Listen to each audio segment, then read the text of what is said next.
So my name is Rick Viscomi. I'm coming to you from California. I am an American, and in America we have a volunteer fire department. And for 7 years of my life, I spent a side job, if you will, or moonlighting as a volunteer firefighter in my hometown.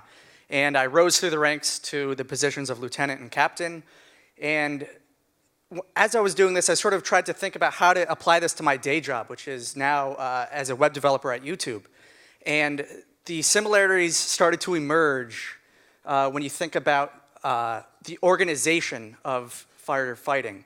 And when you think about an emergency arising at work, structuring it in your mind about actually fighting a fire, it really helps to see this breakdown of organization. And the chain of command in firefighting is this top-down approach of having one person in charge who manages a couple of people, and that person manages a couple of people. And together, everybody can accomplish some goal. So in firefighting, you have these physical tasks, and it can't be done by any one person alone. You have to work together as a team.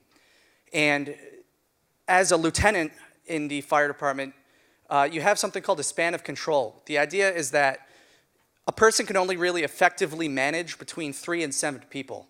Anything more than 7, you're not going to be an effective leader. Anything less than 3, your job could just be absorbed by the person who manages you.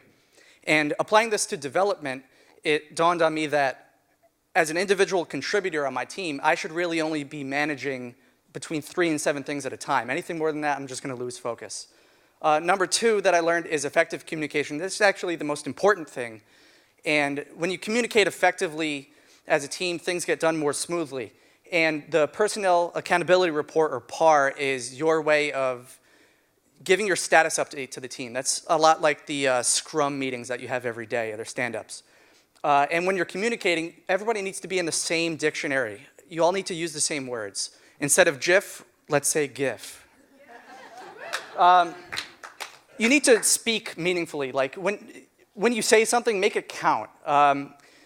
In firefighting, when you're on the radio, everybody ends it with K to terminate. Just drop the K.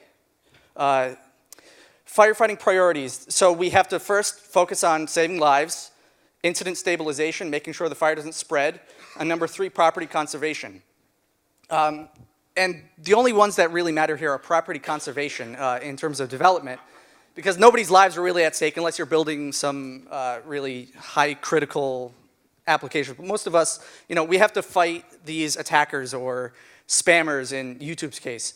And things we could actually do to secure users' data are enabling security, preventing cross-site scripting attacks, cross-site request forgery attacks, and of course encrypting passwords.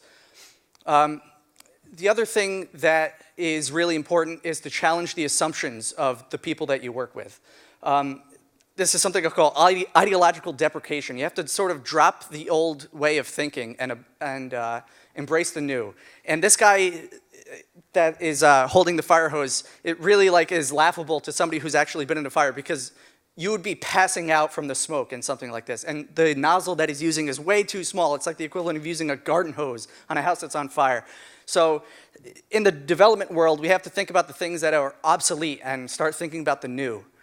And as a quick anecdote, I was in a training class and the instructor said, whenever you're using a hand line, you have to use it in a clockwise motion to push the smoke away. And I was like, how does that work physically? He's like, well, it's like when you flush a toilet in the southern hemisphere, it goes the other way. So I'm like, no, that's bullshit. So challenge assumptions, and also challenge yourself. Firefighting, as I said, is a very physical task, but development is a very mental task. So drink as much beer as you need to reach that Balmer peak and endure the way all the way there.